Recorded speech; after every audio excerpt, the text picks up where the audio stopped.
Hello student, आप सब कैसे हैं। मुझे आशा है कि आप सब बेहतर होंगे। आप लोग जानते हैं कि हमेशा जो है एक आपका बिहार बोर्ड के तरफ से एक एटम बम जारी होता है, जिसमें बहुत सारा इंपॉर्टेंट क्वेश्चन होता है जो कि आपके एग्जाम में इसमें से हूबहू हो क्वेश्चन आ जाता है। और इसमें ये भी बतलाता है इन एटम बम में ये मार्केट में मिलता है आपको, और बहुत ही कम प्राइस में मिलता है और मोटा भी नहीं रहता है, बहुत सा पतला बुक होता है। और इसको जो है एक बार लेने जाइएगा तो 51 रुपया मूल्य लिखा है, लेकिन ये मिलता है 25 रुपया में। बहुत ही काम सटीक काम करने वाला होता है, इसीलिए इसका नाम है एटम बम, और ये आनंद एटम बम के नाम से जाना जाता है। और इसमें कुछ इस प्रकार के क्वेश्चन रहते हैं, और ये क्वेश्चन एटम बम बहुत ही दिनों से चल रहा है। ये करीब लगभग लगभग 35 साल का इसका एक्सपीरियंस है, और ये 35 साल से ये मार्केट में चल रहा है। और जो बच्चा अभी तक कुछ तैयारी नहीं किया है, अगर केवल एटम बम को ही अच्छा से जो पढ़ाया जाता है उसको याद कर ले तो वो बच्चा पास हो जाता है, ठीक है। और जो बच्चे पहले से तैयारी किए हैं उनके लिए तो और बेहतर साबित होता है, क्योंकि नंबर उठाने में ये बहुत ज़्यादा हेल्प करता है।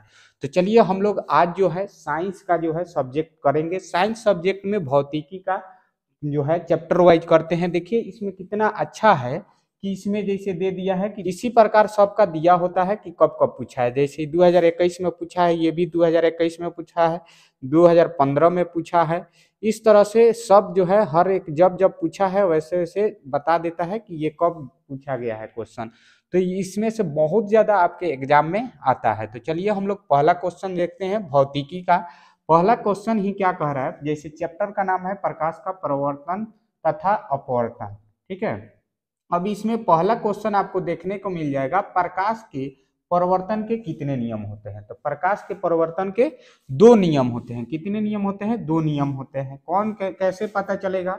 तो आप लोग जानते हैं कि कोई भी प्रकाश आता है तो टकराता है, और टकराने के बाद फिर उसी माध्यम में रिटर्न चला जाता है, ठीक है। तो एक तो नियम क्या कहता है कि ये आती हुई किरण, आपतित किरण और परावर्तित किरण और आपतन बिंदु, ठीक है, आपतन बिंदु, ये तीनों क्या है? एक तल में है। नियम नंबर एक ये कहता है।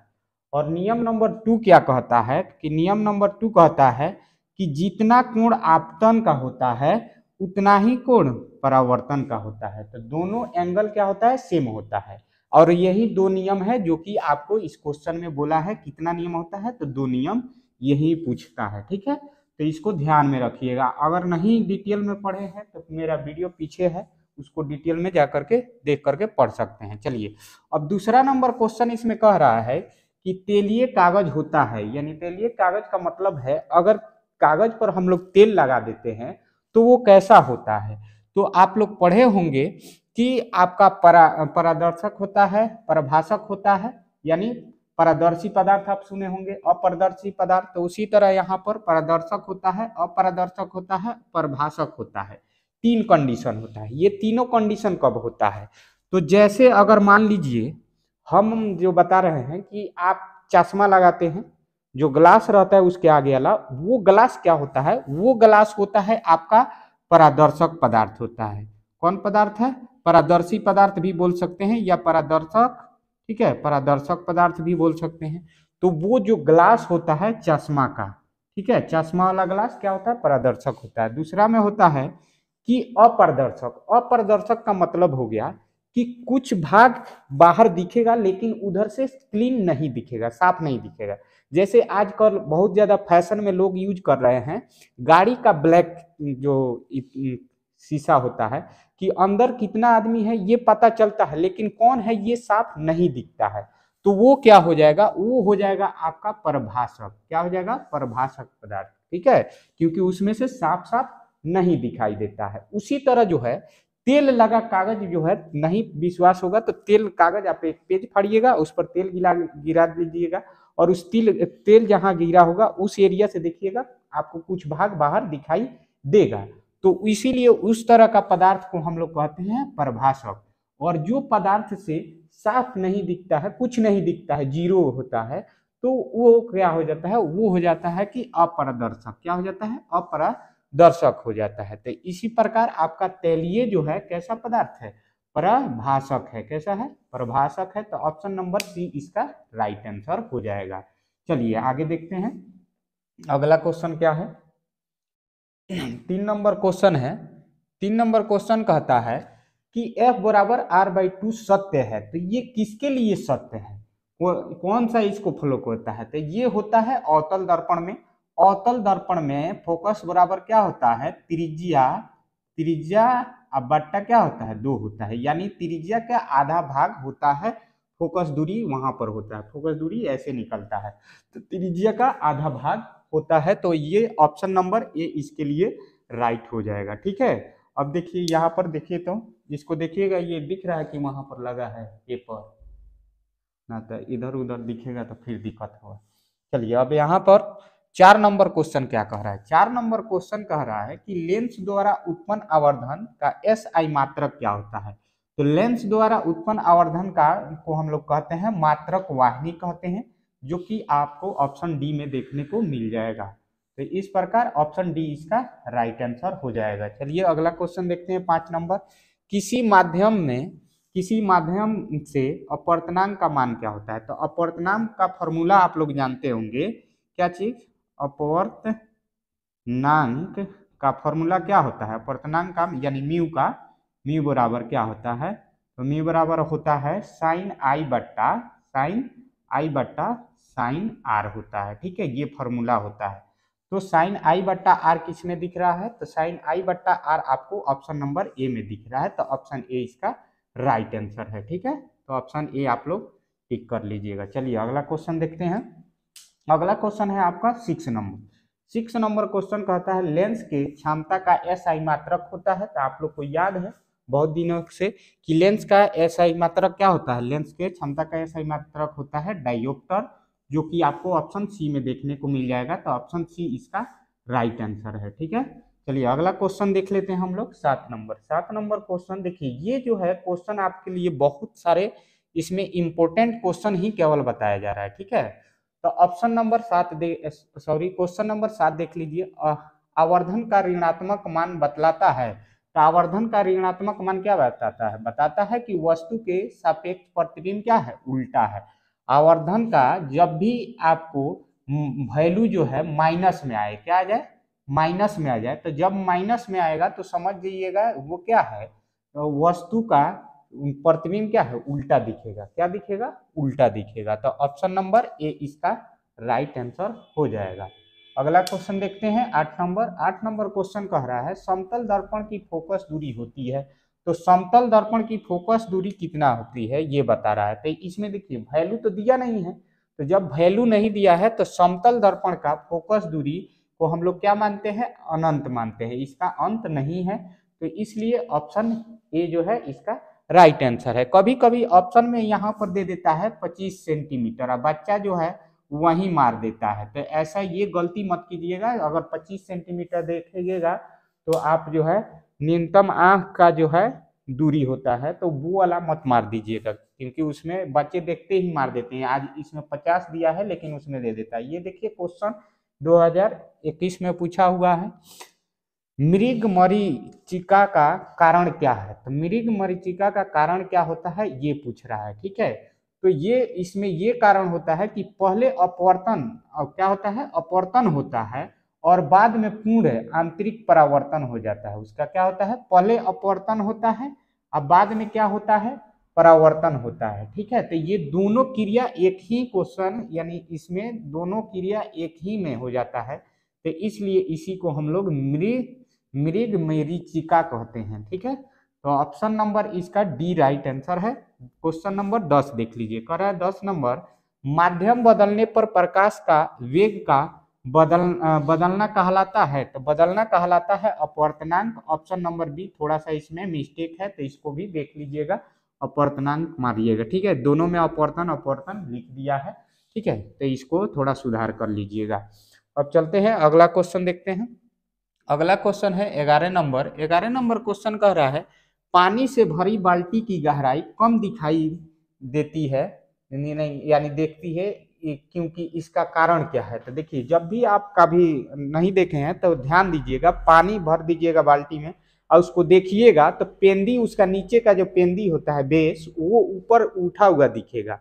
वो लगेगा कि करीब 2 इंची ऊपर दिखता है, ठीक है। तो उसको ध्यान में रखना है। इसको अगर आप देखिएगा तो ये किसके कारण होता है, तो इसका कारण होता है अपवर्तनांक। इसका कारण क्या होता है, अपवर्तनांक होता है, ठीक है, अपवर्तनांक होता है।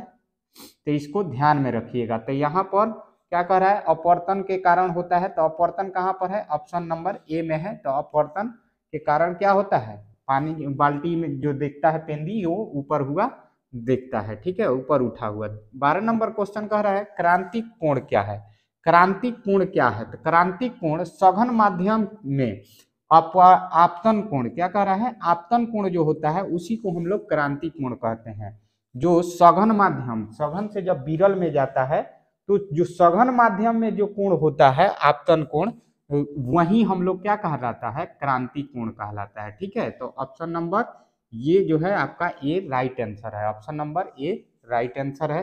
चलिए अगला क्वेश्चन देखते हैं। सोलर कुकर में प्रयोग किए जाते हैं, तो सोलर कुकर में क्या किए जाते हैं, अवतल दर्पण, उत्तल दर्पण, समतल दर्पण, या इनमें से कोई नहीं। तो याद रखिएगा जब भी सोलर कुकर आएगा, सोलर कुकर जब भी आ जाए तो याद रखना है कि अवतल मारना है। क्या मारना है, अवतल दर्पण। तो अवतल दर्पण यहाँ पर ऑप्शन नंबर ए में दिया है। कभी कभी क्वेश्चन में क्या करता है, लेंस देता है, अवतल लेंस, उत्तल लेंस। तो बच्चे लोग क्या करते हैं कि लेंस देख करके अवतल जैसे दिखेगा वैसे मार दीजिएगा, तो वैसा गलती नहीं करना है। दर्पण याद रखना है कि अवतल दर्पण होता है, ठीक है। तो घबराना नहीं है, दोनों ऑप्शन को ध्यान में दीजिएगा, ध्यान देने के बाद इसको टिक कीजिएगा। तो ऑप्शन नंबर ए इसका राइट आंसर है। क्वेश्चन नंबर है 14। 14 में कह रहा है समतल दर्पण द्वारा क्या बनते हैं। तो समतल द्वारा दर्पण द्वारा देखिए इसमें प्रतिबिंब के बारे में बात किया है, वास्तविक प्रतिबिंब बनता है या कह रहा है आभासी प्रतिबिंब बनता है। तो आभासी बनता है। कैसा बनता है, समतल दर्पण में आभासी प्रतिबिंब बनता है। ऑप्शन नंबर ए इसका राइट आंसर हो जाएगा। अब क्वेश्चन नंबर 15 देखते हैं। क्वेश्चन नंबर 15 में क्या कहा है, इसको ध्यान से देखिएगा। क्वेश्चन नंबर 15 कह रहा है उत्तल दर्पण में किस प्रकार का प्रतिबिंब बनता है। तो उत्तल दर्पण में याद रखना है वास्तविक और आभासी, उसी को बोल रहा है। वास्तविक और क्या होता है, आभासी होता है। आभासी प्रतिबिंब कैसा बनता है, आभासी, और वो क्या होता है, वास्तविक होता है। उत्तल दर्पण में याद रखना है कि हमेशा कैसा बनता है, तो वास्तविक प्रतिबिंब बनता है। कैसा प्रतिबिंब बनता है, वास्तविक प्रतिबिंब बनता है, आभासी बनता है। तो ये ऑप्शन ए और बी दोनों है, तो इसलिए ऑप्शन ए और बी दोनों को सही मानेंगे। तो यहाँ पर सही कौन हो जाएगा, क्योंकि सी में दोनों दिया है, ए और बी दोनों, तो सही इसका जवाब ऑप्शन नंबर सी है, ठीक है। ये दोनों सही है ऑप्शन, लेकिन सही जवाब क्या हो जाएगा, सही जवाब ऑप्शन नंबर सी हो जाएगा, ठीक है। अगला क्वेश्चन देख लीजिए 16 नंबर। जिस दर्पण में प्रतिबिंब सीधा और आकार में वस्तु के बराबर होता है वह दर्पण क्या कहलाता है। तो जब भी अगर दर्पण, ध्यान रखिएगा ये वाला, प्रतिबिंब सीधा हो, प्रतिबिंब कैसा हो, सीधा हो, और वस्तु के बराबर हो, जब दोनों सेम हो जाए, जब दोनों सेम हो जाए तो वो दर्पण को हम लोग कहते हैं समतल दर्पण। क्या कहते हैं, समतल दर्पण कहते हैं। कौन दर्पण कहेंगे, समतल दर्पण कहेंगे। याद रखिएगा जब सीधा होगा और वस्तु के बराबर होगा तो उसी को हम लोग कहते हैं समतल दर्पण। अगर कोई भी दर्पण होगा तो उसमें कम ज्यादा होता है, ठीक है। तो जब दोनों बराबर देगा तो याद रखना है समतल दर्पण आपका राइट आंसर हो जाएगा। चलिए अगला क्वेश्चन देखते हैं। अगला क्वेश्चन है आपका 17 नंबर। 17 नंबर क्वेश्चन कह रहा है उत्तल दर्पण में बनने वाले प्रतिबिंब की प्रकृति होती है। तो उत्तल दर्पण में बनने वाले प्रतिबिंब की कैसी होती है, इससे पहले हम लोग देखे से क्या चीज, वास्तविक। देखिए यही है, उत्तल दर्पण किस प्रकार का प्रतिबिंब बनाता है, तो वास्तविक और आभासी बनाता है। वही चीज यहाँ उलट के दिया है, उत्तल दर्पण में बनने वाला प्रतिबिंब की प्रकृति कैसी होती है। और ये क्वेश्चन पूछ दिया है कब, 17 के आसपास में, ठीक है, 17 में। तो यहाँ पर ध्यान दीजिए, तो वास्तविक प्रतिबिंब क्या कह रहा है, वास्तविक भी होता है और आभासी, क्योंकि अब हम लोग क्वेश्चन नंबर 15 में भी यही क्वेश्चन है, थोड़ा सा लैंग्वेज में परिवर्तन किया है। तो ये ऑप्शन जो है सी इसका राइट आंसर होगा, क्योंकि ए और बी दोनों सही है, तो इसलिए दोनों कौन है ऑप्शन में है, ऑप्शन नंबर सी में है। तो ऑप्शन सी इसका राइट आंसर हो जाएगा। 18 नंबर क्वेश्चन कह रहा है निर्वात में प्रकाश की चाल क्या होती है। तो निर्वात में प्रकाश की चाल क्या होती है, 3.10 होता है। कितना होता है? 3 × 10 मीटर प्रति सेकेंड होता है। ठीक है, तो निर्वात वाला याद रखिएगा, यानी जहां कुछ ना हो तो एयर में भी लिया जाता है, तो उसी को नेग्लेक्ट करके निर्वात बोलते हैं। जी हाँ, जहां पर कुछ ना हो तो वहां पर प्रकाश की चाल 3 × 10 होता है। ठीक है, मीटर प्रति सेकेंड। तो ऑप्शन नंबर यहाँ पर देख लीजिए, ऑप्शन नंबर ए इसका राइट आंसर है। अब चलिए क्वेश्चन नंबर 19 देख लेते हैं। 19 नंबर क्वेश्चन कह रहा है परिवर्तन के नियम से निर्धारित होता है। तो परिवर्तन के नियम से क्या निर्धारित होता है? तो आपतन कोण परिवर्तन कोण के बराबर होता है। अभी जो हम आपको दिखाए थे कि आती हुई किरण यानी आपतित किरण और परावर्तित किरण दोनों के जो है आपतन कोण और परावर्तन कोण क्या होता है? बराबर होता है। तो यहाँ पर ऑप्शन नंबर ए में देखिएगा, आपतन कोण और परावर्तन कोण यही जो है परावर्तन के नियम को निर्धारित करता है। ठीक है, परावर्तन के नियम का निर्धारित करता है। तो यही इंसिडेंट एंगल और रिफ्लेक्टिंग एंगल दोनों जो है आई और आर दोनों का होता है? बराबर होता है दोनों एंगल। तो इसलिए ये जो है ऑप्शन नंबर ए इसका राइट आंसर है। ठीक है, चलिए अगला क्वेश्चन देख लेते हैं। अगला क्वेश्चन है आपका 20 नंबर। 20 नंबर, अभी तक अगर चैनल को सब्सक्राइब नहीं किए हैं तो कर दीजिए। अब इतना मेहनत लग रहा है, अब नहीं करिएगा तो कब करिएगा। चलिए अगला क्वेश्चन है 20 नंबर। 20 नंबर क्वेश्चन कह रहा है कि लेंस में मुख्य फोकस की संख्या कितनी होती है? तो लेंस में मुख्य फोकस की संख्या कितनी होती है? 2 होती है। कितना होती है? 2 होती है। तो ऑप्शन नंबर ए इसका राइट आंसर है। आप देखे भी है, प्रकाश की किरण गमन करती है, तो प्रकाश की किरणें गमन करती है, तो प्रकाश की किरणें हमेशा क्या होती है? सीधी रेखा में होती है। क्यों? क्योंकि अगर हम आपको बोल दें कि लाइट जलाइए, तो लाइट जलाते हैं, टॉर्च जो जलाते हैं, तो क्या डांस करते हुए बगल से जाती है? नहीं जाती है, सीधा जाती है। या कोई भी लाइट है, जैसे ऑर्केस्ट्रा वगैरह है बिहार में, तो देखने जाते हैं तो वो लेजर लाइट लेके जाते हैं, तो वो भी क्या होता है? साफ सीधा जाता है। तो इसलिए रेखा जो लाइट जो है हमेशा सीधी रेखा में गमन करती है। तो यहाँ पर ऑप्शन ए इसका राइट आंसर हो जाएगा, सीधी रेखा में। ठीक है, या कभी कभी लिखेगा सीधी रेखा ना लिख करके लिखेगा सरल रेखा में, सरल रेखा में। तो याद रखना है, सीधी या सरल दोनों लिखे, दोनों सेम है। ठीक है, तो सरल रेखा भी सही होगा। ठीक है, तो ऑप्शन नंबर ए इसका राइट आंसर है और इसका भी ए राइट आंसर है। चलिए अब 22 नंबर कह रहा है हजामत बनाने के लिए किस दर्पण का उपयोग होता है? ये देखिए 2017 में पूछा है, ये भी 2017 और ये भी 2017। तो 17 वाला क्वेश्चन बहुत ज्यादा इंपॉर्टेंट है, इस पर ध्यान देने का कोशिश कीजिएगा। ठीक है, चलिए अब यहाँ पर हजामत बनाने के लिए किस दर्पण का उपयोग होता है? तो हजामत बनाने के लिए अवतल दर्पण का उपयोग होता है। किसका? अवतल दर्पण का उपयोग होता है। ध्यान रखना है कि कभी कभी लिख देता है अवतल लेंस, उत्तल लेंस। तो बार बार हम बोलते हैं कि बच्चा अक्सर ये मिस्टेक करते हैं, लेंस नहीं देखते हैं, केवल अवतल देखते ही टिक कर देते हैं, तो वो गलत हो जाएगा। अवतल दर्पण, उत्तल दर्पण, ये ध्यान में रखना है कि जब भी हजामत की बात करेगा तो अवतल दर्पण में मारना है। किसमें? अवतल दर्पण में। दर्पण ध्यान रखिएगा, लेंस मत मार दीजिएगा आप लोग। ठीक है, तो ऑप्शन नंबर ए इसका राइट आंसर होगा। अक्सर जो है क्या करता है, उलझा देता है आप लोग को यही दर्पण और लेंस में, और बच्चा गलती करके आ जाते हैं। किसी उत्तल लेंस की सामने 2f यानी फोकस जो है 2f है और अनंत के बीच कोई बिंब रखा है, इसका प्रतिबिंब बनेगा। यानी कहने का मतलब है कि 2f यानी सेकेंड वाला फोकस और अनंत के बीच में अगर कोई वस्तु रख दिया गया है तो कैसा बनेगा? तो वो जो है फोकस कैसा बनेगा, वस्तु का जो है प्रतिबिंब पूछ रहा है। यहाँ पर क्या पूछ रहा है? वस्तु का प्रतिबिंब कैसा बनेगा। तो वस्तु का प्रतिबिंब ध्यान रहना है कि क्या है? उत्तल दर्पण। तो उत्तल दर्पण में इतना तो याद होना चाहिए कि हमेशा क्या होगा? हमेशा होगा आपका वास्तविक, तो वास्तविक होगा।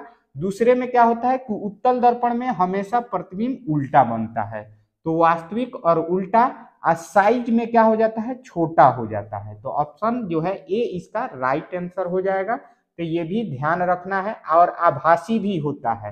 तो 3 ऑप्शन डायरेक्ट मिल रहा है इसमें, तो ये वाला ऑप्शन इसका राइट आंसर हो जाएगा। ये गलत हो जाएगा इसलिए क्योंकि इसमें बड़ा है, वस्तु इसमें भी बड़ा है और इसमें भी बड़ा है, तो उत्तल दर्पण में हमेशा वस्तु का जो प्रतिबिंब होता है छोटा होता है, तो ऑप्शन नंबर ए इसके लिए राइट आंसर है। चलिए अगला क्वेश्चन देख लेते हैं। अगला क्वेश्चन क्या कह रहा है? अगला क्वेश्चन है आपके 23 नंबर हो गया, अब 24 नंबर देखेंगे। 24 नंबर क्वेश्चन कह रहा है कि निम्नलिखित में से कौन सा पदार्थ लेंस के लिए प्रयुक्त नहीं किया जा सकता है। यानी लेंस बनाने के लिए ये 2012 में क्वेश्चन पूछा हुआ है, इसको भी ध्यान में रखना है कि 2012 में पूछ रहा है। कह रहा है कि निम्नलिखित में से कौन सा पदार्थ लेंस के लिए उपयुक्त नहीं किया जा सकता है, यानी उसको बनाने के लिए उसको यूज नहीं किया जा सकता है। तो देखिए जल का प्रयोग लेंस बनाने में होता है, कांच का बनाने में होता है, प्लास्टिक का भी यूज होता है, लेकिन लेंस बनाने के लिए मिट्टी का यूज नहीं होता है। ठीक है, तो मिट्टी का यूज नहीं होता है, तो ऑप्शन नंबर डी इसका राइट आंसर हो जाएगा। ठीक है, ये उपयोग क्योंकि नेगेटिव क्वेश्चन पूछा है, नहीं वाला बताना है, तो नहीं क्या है, मिट्टी का उपयोग नहीं होता है, तो इसलिए ऑप्शन नंबर डी इसका राइट आंसर है। कह रहा है गोलीय दर्पण की वक्रता त्रिज्या 40 सेंटीमीटर हो तो उसकी फोकस दूरी क्या होगी। तो उसकी फोकस दूरी आधी हो जाती है। क्या हो जाती है? आधी हो जाती है, ध्यान रखना है। ठीक है, कह रहा है कि गोलीय दर्पण का त्रिज्या कितना है? 40 सेंटीमीटर, तो 40 को 2 से भाग दे देंगे, कितना आ जाएगा? 20 सेंटीमीटर, यानी 20 सेंटीमीटर इसका राइट आंसर हो जाएगा। ऑप्शन नंबर सी देखने को आपको मिलेगा। ठीक है, आधी हो जाता है, फोकस क्या हो जाता है? त्रिज्या का आधी, जो एफ बराबर आर बाई क्या होता है? आर बाई 2 होता है, तो इसीलिए आर दिया है 40, तो 40/2 कर देंगे तो 20 दूना 40, 20 सेंटीमीटर आपका आंसर हो जाएगा। ठीक है, अब चलिए अगला क्वेश्चन देखते हैं आपका। निर्गत किरण तथा अभिलंब के बीच के कोण को क्या कहते हैं? यानी को कहते हैं, तो क्या कहते हैं? तो निर्गत कोण कहते हैं। क्या कहते हैं? ध्यान रखिएगा, निर्गत किरण रहेगा, किरण कौन है? निर्गत, तो कोण भी क्या बनेगा? कोण भी निर्गत कोण बनेगा। कौन कोण बनेगा? निर्गत कोण बनेगा। ठीक है, निर्गत कोण बनेगा, जो कि ऑप्शन नंबर सी में देखने को मिलेगा आपको। ऑप्शन नंबर सी इसका राइट आंसर हो जाएगा। ठीक है, अब क्वेश्चन जो है बहुत कम बचा हुआ है, तो इसको भी ध्यान में रखना है। अब क्वेश्चन नंबर 27 है, किसी लेंस में बाहर की ओर उभरे 2 गोलीय पृष्ठ को हो तो, यानी हो तो उसे क्या कहते हैं? यानी बाहर की ओर कह रहा है। क्या कह रहा है? किसी लेंस का बाहर का ओर उभरे 2 गोलीय पृष्ठ हो तो उसे क्या कहते हैं? तो उसी को हम लोग क्या कहते हैं? उत्तल लेंस कहते हैं। क्या कहते हैं? उत्तल लेंस, यानी जिसका बाहर माने बाहरी का जो एरिया है उथल हो तो उसी को उत्तल कहते हैं, और जिसका धसल हो उसी को अवतल कहते हैं। ठीक है, तो ये ध्यान रखिएगा। तो ऑप्शन नंबर सी इसका राइट आंसर है। क्वेश्चन नंबर 28 नंबर कह रहा है गोलीय दर्पण की फोकस दूरी उसकी वक्रता त्रिज्या की क्या होती है? गोलीय दर्पण की फोकस दूरी उसकी वक्रता त्रिज्या क्या होती है? क्या होती है? तो आधी होती है। अभी यहीं पर देखिए, यहीं वक्रता त्रिज्या का क्या हुआ? त्रिज्या का आधा कर दिया है कि नहीं? एक r/2 यानी 2 भाग में बांट दिए हैं, तो इसी को क्या कर दिए हैं हम? इसी को हम कर दिए हैं आधा, तो आधी होती है। क्या होती है? आधी। तो ऑप्शन नंबर ए इसका राइट आंसर हो जाएगा। तो इस तरह से मुझे आशा है कि आप लोग को समझ में आ रहा होगा। तो अभी कुछ क्वेश्चन और बाकी है, उसको भी कर लेते हैं हम लोग। अभी तक चैनल को सब्सक्राइब नहीं किए हैं तो चैनल को सब्सक्राइब कीजिए, आप सपोर्ट कीजिएगा, तभी हम लोग को भी मन लगेगा वीडियो बनाने के लिए। ठीक है, और सारे सब्जेक्ट भी इस पर पढ़ाया जाएगा। ठीक है, तो उसको जरूर करके आइएगा। ठीक है, अब चलिए 28 नंबर क्वेश्चन हो गया। 29 नंबर क्वेश्चन कह रहा है कि प्रकाश के अपवर्तन के कितने नियम होते हैं? तो फर्स्ट क्वेश्चन भी यही था। ठीक है, और ये 2016 में भी पूछा है, 2021 में भी पूछा है, तो ये समझ लीजिए कि कितना इंपॉर्टेंट क्वेश्चन है आपके लिए। तो इसको भी कर लीजिएगा। कितना होता है? 2 होता है। ठीक है, अपवर्तन के नियम आप लोग हमको कमेंट करके बस आप शॉर्ट में उसका आंसर लिखिएगा कि 1 नंबर नियम क्या कहता है और 2 नंबर नियम क्या कहता है। ये 2 कमेंट करके आप बता दीजिएगा। नियम तो 2 होता है ये पता है, लेकिन कौन कौन होता है हम पहले वीडियो में बताए हैं फर्स्ट क्वेश्चन में, उसको देख करके समझ करके कमेंट करिएगा। 30 नंबर क्वेश्चन कह रहा है कि मानव नेत्र के लिए दृष्टि का अस्तित्व होता है तो दृष्टि का अस्तित्व क्या होता है, 1/10 होता है, 1/10 सेकेंड होता है। तो यहाँ ऑप्शन नंबर ए राइट है। और ये फॉर्मूला भी इसका आप लोग को कमेंट करके बताना है, ठीक है। तो ऑप्शन नंबर ए इसका राइट आंसर है। अब वीडियो जो है हम यहीं पर खत्म करेंगे, लेकिन ध्यान में रखना है कि अगला वीडियो के लिए आप लोग को अगले दिन नेक्स्ट दिन ही आ जाने वाला है। तो फटाफट से चैनल को सब्सक्राइब कर लीजिए। मानव नेत्र एवं बिरंगा संसार यानी कलर वाला संसार, कैसे आपका आंख काम करता है, इससे आपका रिलेटेड कैसे कैसे क्वेश्चन बनता है और कब कब पूछा है, देख लीजिए। ये सारे देखिए BM question, board model question है ये सारे। तो हम लेकर के अगले वीडियो में आ रहे हैं, तो इंतजार करने का ज्यादा जरूरत नहीं है, कल आएगा वीडियो। तो फटाफट चैनल को सब्सक्राइब कर दीजिए, अपने दोस्तों के पास शेयर भी कर दीजिए। वीडियो देखने के लिए धन्यवाद, सपोर्ट जरूर कीजिएगा।